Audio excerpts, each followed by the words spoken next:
PM Narendra Modi ने पंजाब के नवनिर्वाचित मुख्यमंत्री भगवंत मान को दी बधाई। पीएम मोदी ने कहा, पंजाब के विकास और राज्य के लोगों के कल्याण के लिए मिलकर करेंगे काम।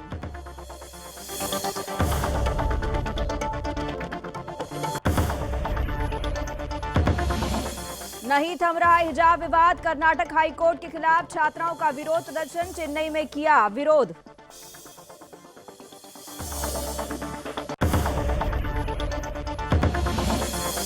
कुआं में खाद्य विभाग की कार्रवाई से दुकानदारों में मचा हड़कंप। मिठाई समेत 1 दर्जन से अधिक प्रतिष्ठानों में की जा रही है जांच। दुकानदारों को धारा 32 के तहत थमाया नोटिस।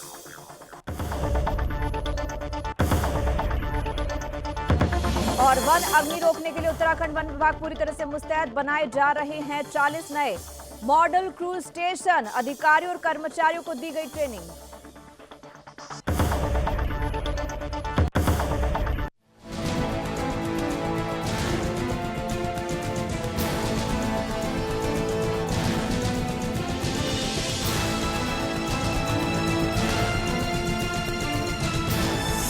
आप देख रहे हैं सुदर्शन न्यूज। नमस्कार, मैं हूं पूजा सिंह। आप देख रहे हैं सुदर्शन न्यूज और वक्त हो चला है अपना उत्तराखंड का। और जानेंगे खबर उत्तराखंड से जुड़ी हुई।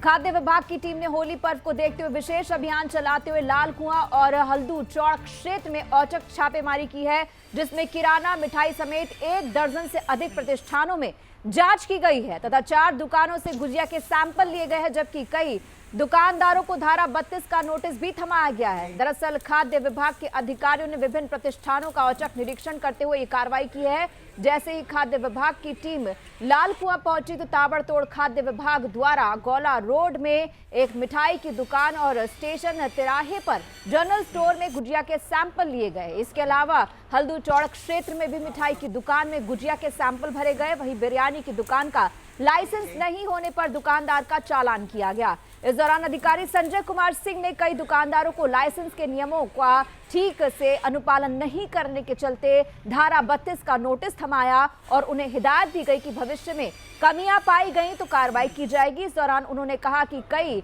दुकानों में खामियां पाई गई हैं, जिस पर उनके चालान काटे गए हैं। उन्होंने कहा कि इस तरह का औचक छापेमारी अभियान आगे भी लगातार जारी रहेगा।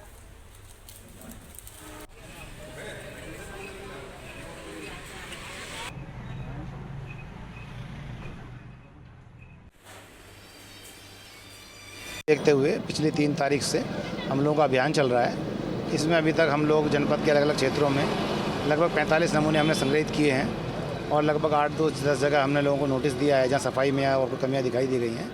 यहाँ हमारा आज लाल कुआं में अभियान चल रहा है। इसमें आज हमने 2 नमूने लिए हैं, गुजिया के नमूने लिए हैं, उनको लैब भेज रहे हैं और अभी और जाँच कर रहे हैं। तो होली को देखते हुए जो चीज़ें होती हैं जैसे दूध है, पनीर है, मावा है, गुजिया है, इन सब चीज़ों का निरीक्षण कर रहे हैं, साफ़ सफाई का, ताकि त्यौहार में लोगों को साफ़ सुथरी चीज़ें मिल सके खाने के लिए और त्यौहार ठीक से मनाया जा सके। यहाँ लाल कुआं में हमने 2 नमूने लिए हैं, गुजिया के नमूने लिए हैं और अभी जांच चल रही है, निरीक्षण चल रहा है और अभी आगे कार्रवाई कर रहे हैं।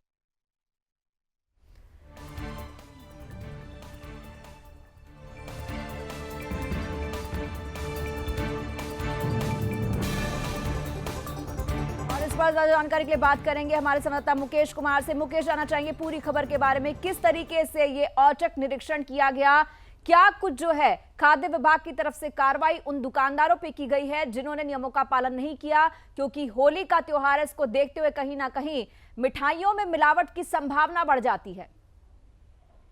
हाँ, बताना चाहूंगा जिस तरह खाद्य विभाग हमेशा की तरह जो कार्रवाई करता है वही कार्रवाई चयन तो कार्रवाई है, लेकिन कहे जो खाना पूर्ति गए कि हर बार विभाग सिर्फ त्योहारों पे निकल के सामने आता है और त्योहार में जो कार्रवाई करता है वही अमल में लाई जाती है, लेकिन उससे पहले जो और उसके बाद कभी कोई कार्रवाई दिखाई नहीं देती है।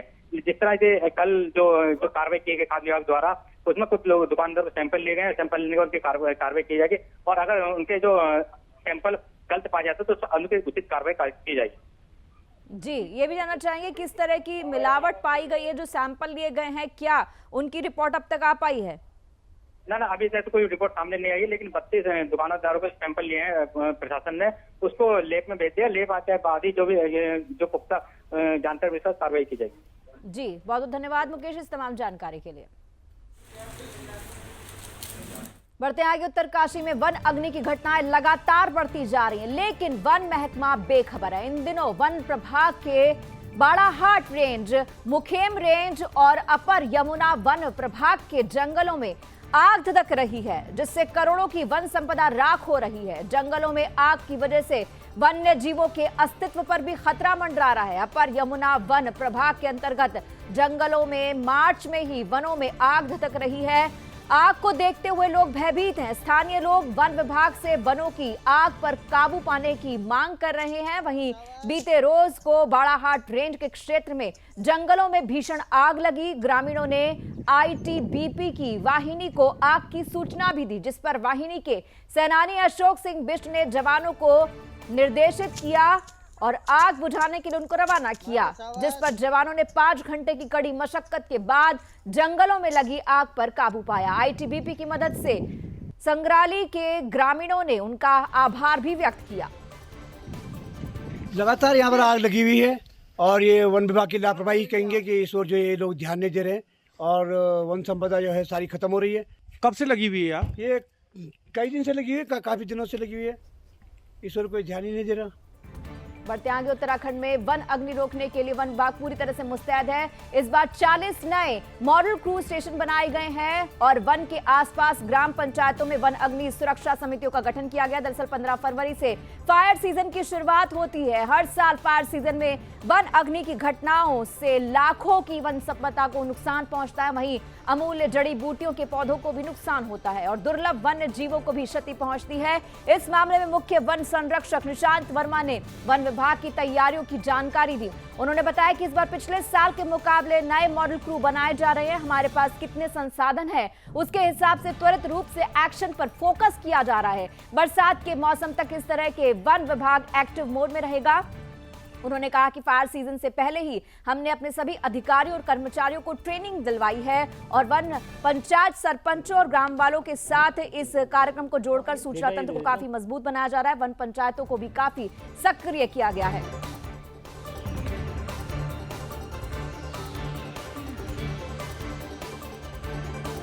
इसमें जैसा कि आपने बताया कि 15 फरवरी 2022 से जो है वनाग्नि सत्र शुरू हो जाता है और ये जून तक चलता है। जब तक बरसातें हो जाएं तब तक वो पीरियड जो है वनाग्नि काल ही माना जाता है।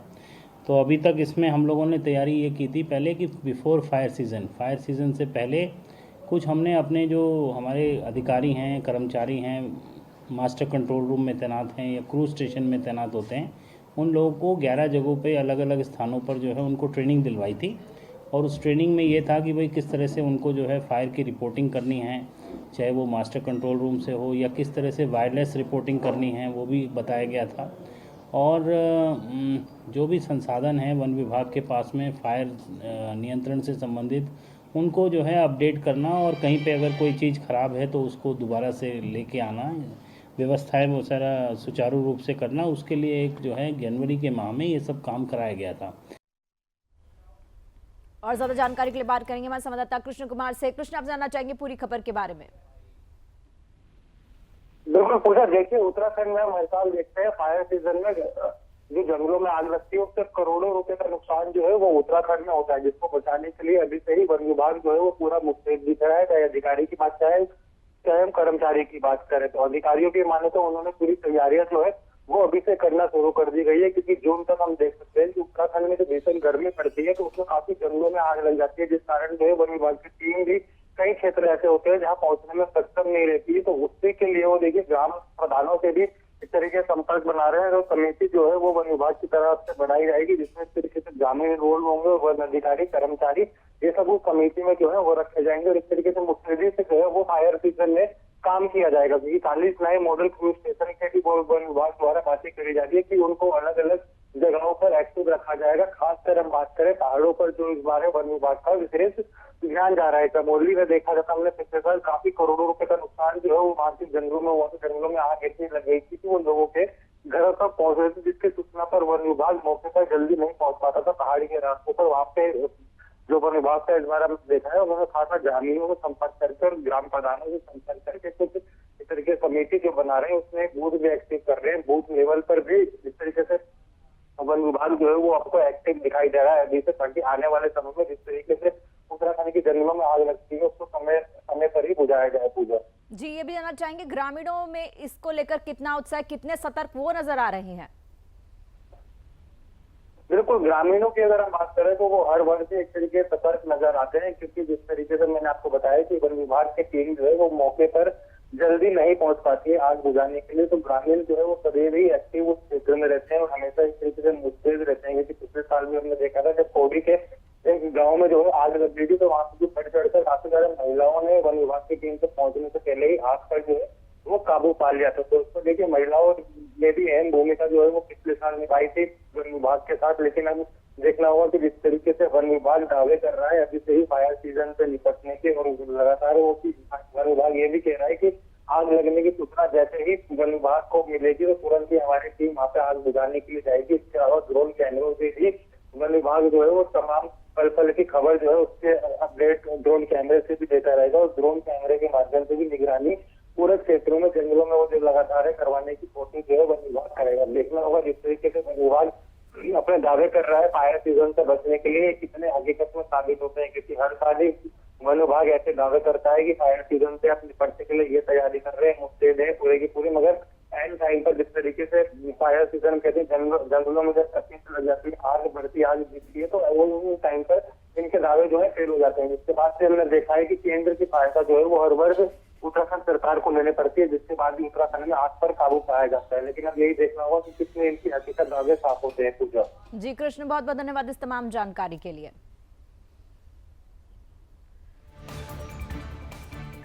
बढ़ते आगे, इस साल 4 धाम यात्रा के किराए में लगभग 12 से 15% की वृद्धि हो सकती है।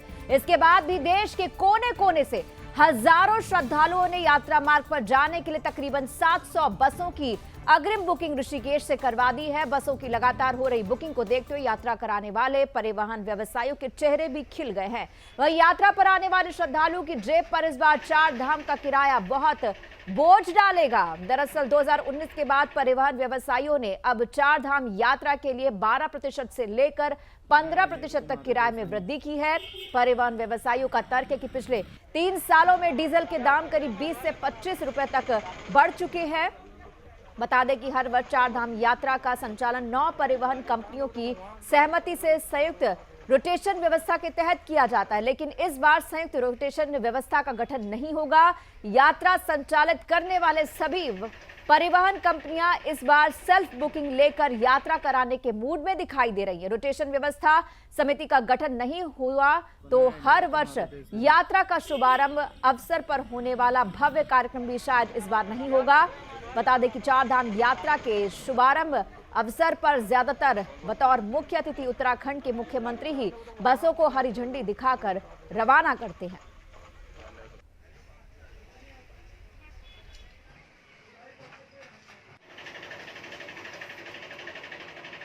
जिस तरह से यात्रा का इंतजार हम परिवहन व्यवसायियों के, उसी तरह से यात्रा का इंतजार भी श्रद्धालु लोग भी बड़े बेसब्री से कर रहे हैं। और लगातार जो है पूरे प्रदेश से और पूरे, मैं तो कहूँगा कि पूरे भारतवर्ष से लगातार यात्रा के संबंध में जानकारी ली जा रही है। और कई बुकिंगें जो हमारे ट्रेवल एजेंट पे जो है ऋषिकेश के, हरिद्वार के, उनमें तकरीबन हज़ारों की संख्या में बुकिंगें श्रद्धालुओं ने करवा दी है अब तक। देखिए, जो हमारा चरम यात्रा काल रहता है वो मई जून रहता है। वैसे तो यात्रा प्रति नवंबर तक चलती है, लेकिन जो चरम यात्रा काल होता है जिसमें बसों की मारामारी की स्थिति भी आ जाती है तो मई जून होता है। तो वर्तमान में जो है लोगों ने जो एडवांस बुकिंग करवाई है वो मई और जून की करवाई है। तकरीबन मैं समझता हूँ कि 500 से 700 बसें वर्तमान में हमारे परिवहन व्यवसायियों के पास बुक हो चुकी है। कश्मीरी पंडितों पर हुए अत्याचार पर बनी बहुचर्चित फिल्म द कश्मीर फाइल्स पर वरिष्ठ भाजपा नेता मनोज पाठक ने विधानसभा क्षेत्र के युवाओं से अपील करते हुए कहा कि हर राष्ट्रभक्त और सनातन धर्म को मानने वालों को ये मूवी देखनी चाहिए। उन्होंने कहा कि राष्ट्रीय चरित्र जागरूकता अभियान के तहत उनके द्वारा कालाडूंगी विधानसभा क्षेत्र के युवाओं को आगामी 22 तारीख को द कश्मीर फाइल्स मूवी निःशुल्क दिखाई जाएगी, जिसके लिए हल्द्वानी के 2 थिएटर बुक किए गए हैं। उन्होंने इसमें भारी संख्या में लोगों के पहुंचने की बात कही। उन्होंने प्रदेश के कार्यवाहक मुख्यमंत्री पुष्कर सिंह धामी को भी धन्यवाद दिया और कहा कि जिस तरह से उन्होंने द कश्मीर फाइल्स को प्रदेश में टैक्स फ्री किया, इसके लिए प्रदेश की जनता उनकी आभारी रहेगी। मोदी जी ने उनको बनाया और और हम सब लोग मोदी जी और धामी जी के लिए बहुत बहुत प्रार्थना करेंगे कि वो सब लोगों ने एक प्रयास राष्ट्रीय चरित्र जागरूकता अभियान के तहत, मुझे लगता है आज हम सबको आवश्यकता है पूरे भारत देश में यहाँ के नौजवानों के, यहाँ के सम्मानित जनता के, सबके राष्ट्रीय चरित्र को जगाने की। यूक्रेन में देखते हैं हम जनता की भावना, उनको राष्ट्र प्रेम जिस तरह जाग रहा है, आज आवश्यकता हमारे इस परिवेश को भी है।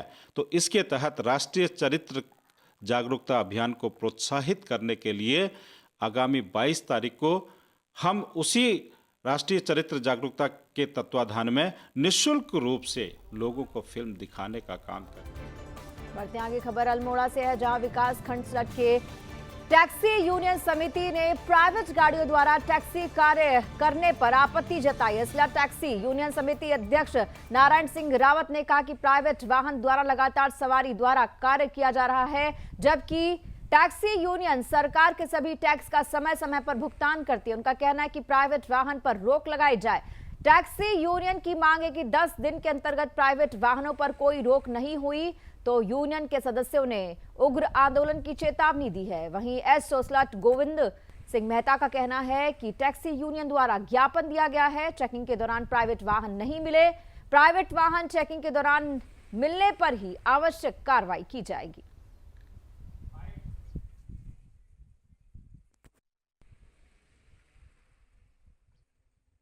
सल्ट टैक्सी समिति बनाई है, उसके संदर्भ में हमने आज थानाध्यक्ष सल्ट को ज्ञापन दिया है कि सल्ट ब्लॉक के अंतर्गत तमाम यहाँ पे प्राइवेट गाड़ियाँ चल रही हैं, जिन गाड़ियों का इंश्योरेंस नहीं है, डीएल नहीं है, फिटनेस नहीं है, वो लोग यहाँ पे सवारियाँ ढो रही हैं, जो कि सवारी के लिए भी बड़ा घातक है। और यहाँ पे जो टैक्सियाँ चल रही हैं वो टैक्सियाँ का काम बंद हो गया है। इसके खिलाफ आज हमने एक सूची थानाध्यक्ष सल्ट को दिया है कि ये जो प्राइवेट गाड़ियां या निजी वाहन स्वामी यहाँ पे वाहनों को चला रहे हैं, इनके खिलाफ आवश्यक कानूनी कार्रवाई करें। यदि आप 10 दिन के अंदर इनके खिलाफ कोई कार्रवाई नहीं करेंगे तो टैक्सी यूनियन सड़कों पे। खबर खटीमा से है, जहां बीते दिनों टैक्सी चालक की हुई मौत के मामले में एसपी ममता बोरा ने खुलासा किया है। ये हत्या नहीं बल्कि हिट एंड रन का मामला था। मौत का खुलासा करने वाली टीम को पुलिस अधीक्षक द्वारा 25,000 रुपए के इनाम की घोषणा भी की गई है। इस पूरे मामले का खुलासा करते हुए एसपी ने बताया कि बीते दिनों मिले संदिग्ध व्यक्ति के शव को देखते हुए ये प्रतीत हो रहा था कि इसकी हत्या की गई थी, जिसकी जांच के लिए गठित टीम द्वारा पाया गया कि मृतक देवेंद्र सिंह अल्मोड़ा का रहने वाला था, जो पेशे से ड्राइवर था। ये व्यक्ति 5 मार्च को बुकिंग लेकर बनबसा के लिए रवाना हुआ था। उसी दौरान हल्द्वानी से लौटते समय 6 मार्च को ये घटना हुई। घटनास्थल का बारीकी से निरीक्षण करने के बाद मिले सीसीटीवी फुटेज को देखकर ये पाया गया कि मामला मर्डर का नहीं बल्कि हिट एंड रन का है। जिस गाड़ी से हिट किया गया था उसका ड्राइवर हमारे कब्जे में है और उसने घटना को अंजाम देने की बात कबूल की है।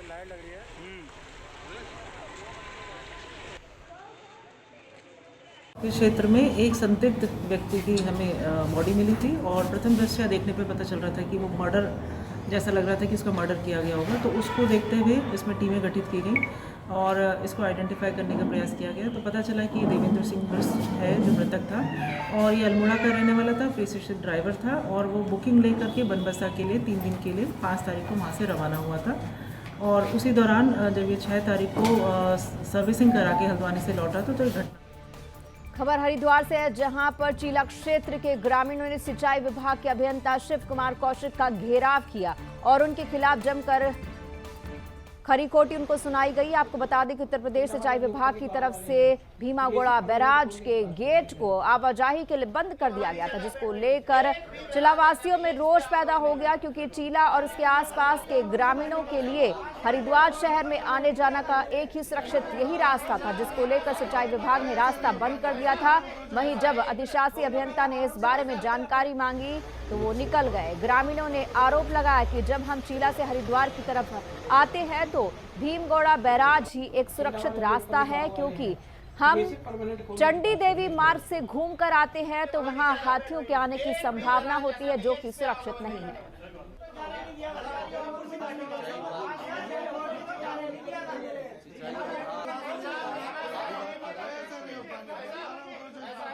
वहाँ पर ये जो समस्या है दरवाज़ा बंद करने से सिर्फ और सिर्फ चीला के कर्मचारियों को समस्या नहीं थी, वहाँ के जो स्थानीय लोग हैं ये हैं जो वहाँ के स्थानीय ग्रामीण हैं उनको भी बहुत समस्या आ रही थी।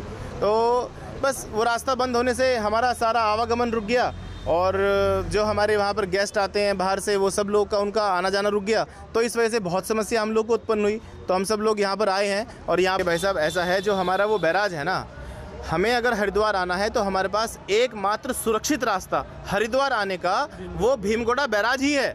अगर आप हमें बोलेंगे कि आप चीला से उधर से आइए, चंडी घाट से, या बोलेंगे ऋषिकेश से आइए, तो वो सारा का सारा हाथी प्रभावित क्षेत्र है। हम लोग शाम को 6 बजे के बाद वहाँ जाने से डरते हैं। अभी कुछ दिन पहले सिंचाई विभाग द्वारा, ये उत्तर प्रदेश सिंचाई विभाग द्वारा जो बैराज में आवागमन का जो हमारा एकमात्र रास्ता चीला कर्मचारियों का, वो बंद कर दिया गया था बिना किसी सूचना के। क्योंकि चीला एक विकट स्थान है, वहाँ पे ड्यूटी करने में बड़ी समस्याएं हैं। एक पावर प्लांट है जिससे हरिद्वार, ऋषिकेश, कोटद्वार सभी जगह मेडिकल फैसिलिटी किसी प्रकार की नहीं है। पूरा जंगल का रास्ता है, हाथियों का डरावना मतलब क्षेत्र है ये। और कोई भी समस्या हो, हम लोगों के लिए हरिद्वार ही आना पड़ता है। और हमारे संवाददाता राजकुमार जुड़ गए हैं। राजकुमार, जानना चाहेंगे पूरी खबर के बारे में। जी बिल्कुल, आपको बता दें कि सिंचाई विभाग उत्तर प्रदेश के अधिशासी अभियंता के द्वारा एक आदेश पारित किया गया था, जो भीमगोड़ा बैराज है उसको बंद कर दिया गया था। 7 से 8 दिन से लोग यहाँ से आवाजाही करने से परेशान हो रहे थे। आपको बता दें कि 8 से 10 गांव यहाँ पर जो आबादी क्षेत्र है वो इसी रास्ते से होकर गुजरते हैं। उनका रास्ता बंद हो गया था, उनको जंगल के रास्ते से होकर जाना पड़ रहा था। कहीं ना कहीं उन लोगों को काफी असुविधा का कारण बनना पड़ रहा था। कहीं ना कहीं उनको एक विरोध किया। उसके बाद उन्होंने वहाँ पर अधिशासी अभियंता का घेराव करने के लिए उसके ऑफिस में पहुंचे और वहाँ पर सहमति बनी कि अब से ये गेट खोल दिया जाएगा। लेकिन अभी उत्तर प्रदेश सिंचाई विभाग की तरफ से अभी तक ऐसा कोई आदेश नहीं आया है कि गेट को परमानेंट खोला जाएगा। जी, ये भी जानना चाहेंगे ग्रामीणों का क्या कुछ कहना, उनको किस तरह की समस्याएं पेश आ रही हैं? जी बिल्कुल, आपको बता दें कि जो ग्रामीण है 8 से 10 गांव जो इस क्षेत्र में है, वो वही उन्हीं लोगों का यहाँ पर आवागमन रहता है। उन लोगों को दवाई लेने, मेडिकल की सुविधा या फिर स्कूल वगैरह की जो भी सुविधा के लिए हरिद्वार आना पड़ता है। भीमगोड़ा बैराज का जो मेन रास्ता उसी से होकर आना पड़ता है। अभी ये गेट जो बंद कर दिया गया था, जंजीरें लगाकर बंद कर दिया गया था, उससे आवाजाही में इनको काफी दिक्कतों का सामना करना पड़ रहा था। मेडिकल की सुविधा के लिए भी ये लोग यहाँ पर नहीं पहुंच पा रहे थे, तो काफी इसको अंदर निराशा देखने को मिल रही थी। कहीं ना कहीं ये विरोध के रूप में जो अधिशासी अभियंता का जो इन्होंने घेराव किया है, इस विरोध के रूप में सामने देखने को मिला है। और कहीं ना कहीं अधिशासी अभियंता शिव कुमार कौशिक ने भी इसका जायजा लिया और उनकी मांग को भी जायज ठहराया और कहीं ना कहीं उन्होंने अधिकारियों से बात कर मामले को सुलझा दिया है। जी बहुत बहुत धन्यवाद इस तमाम जानकारी के लिए।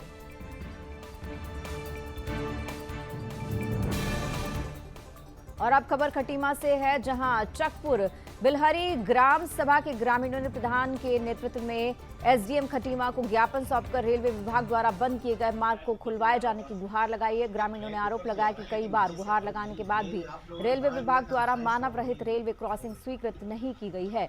इसके बाद विकल्प के तहत ग्रामीणों ने रेलवे क्रॉसिंग पर पुलिया के नीचे से आवागमन शुरू कर दिया, जिसको रेल विभाग द्वारा जेसीबी से बड़े बड़े गड्ढे खुदवाकर बंद किया गया है, जिस कारण आवागमन पूर्णतः बंद हो गया है। साथ ही आक्रोशित ग्रामीणों ने चेतावनी दी कि अगर मार्ग को सुचारू नहीं किया गया तो वो आत्मदाह करने पर मजबूर होंगे। इस पूरे मामले में एसडीएम खटीमा रविंद्र बिष्ट ने बताया कि डिविजनल इंजीनियर के मुताबिक प्रपोजल मिलने के बाद रास्ता बनाया जा सकता है, लेकिन इसका खर्च राज्य सरकार वहन करेगी। साथ ही एसडीएम ने बताया कि प्रस्ताव आने के बाद ही उसके अनुरूप कार्य किया जाएगा।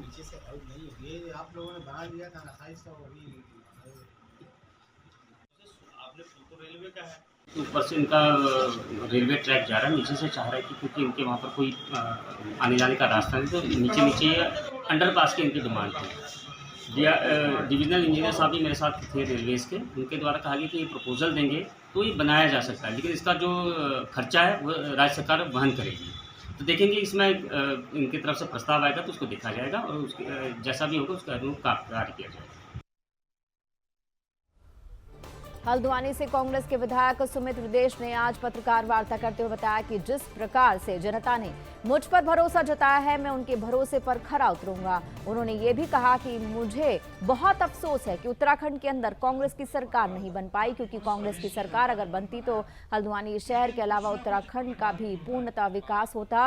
वहीं उन्होंने कहा कि हल्द्वानी शहर का विकास किसी भी कीमत पर नहीं रुकेगा। हल्द्वानी शहर का विकास विधायक निधि के माध्यम से लगातार करता रहूंगा। पिछले 5 सालों से भी मैं भाजपा ने उत्तराखंड का कोई विकास कार्य नहीं किया है, लेकिन जनता ने इस बार फिर से उन्हें मौका दिया है। शायद लोग अपनी गलती सुधारेंगे और जो भी जनता की आवाज होगी वो सदन तक उठाएंगे। लेकिन कुछ ना कुछ पलटवार भी होता है बाबा, ये सब हमारे मार्गदर्शक है। देखिए, आपको विश्वास दिलाता हूं, पहले साल में ही आप फर्क देख लेते पिछले डबल इंजन सरकार में और इस बारी की हमारी सरकार में। लेकिन सरकार भारतीय जनता पार्टी की बनी है, जनादेश हमें स्वीकार है, विकास की लड़ाई हम लड़ेंगे। प्रस्ताव देखिए सारे कहीं पे भी बिना भेदभाव के सुमित हृदयेश हो या अन्य कांग्रेस के विधायक हो, लगातार सरकार के सामने हम रखेंगे और सरकार पे हम दबाव बनाएंगे कि हमारे क्षेत्रों का विकास वैसे ही होना चाहिए जैसे हमारी जनता से हमने वायदे करे थे।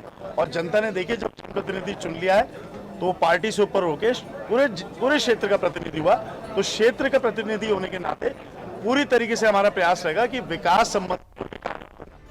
कालाडूंगी विधानसभा में होली महोत्सव की धूम मची है। वहीं गांव में खड़ी होली में होल्यार ढोल मंजीरों के साथ ही घर घर जाकर होली गान कर रहे हैं और गांव की महिलाएं विभिन्न स्वांग रचकर सामाजिक कुरीतियों पर भी प्रहार कर रही हैं। कालाडूंगी में वरिष्ठ भाजपा नेता मनोज पाठक के आवास पर पहुंचे होल्यारों ने एक से बढ़कर एक होली गान कर मुग्ध कर दिया। जमकर अबीर गुलाल उड़ाया और एक दूसरे को बधाई भी दी। वहीं ढोल मंजीरे पर भी लोग जम के थिरकते नजर आए। इस मौके पर भाजपा नेता ने क्षेत्रवासियों को होली की शुभकामनाएं देते हुए कुमाऊं मंडल की होने वाली विश्व प्रसिद्ध होली के बारे में बताया। उन्होंने कहा कि हर साल एकादशी को होली की शुरुआत होती है और 5 दिन होली में होलियार सब काम छोड़कर होली के रंग में रंग जाते हैं।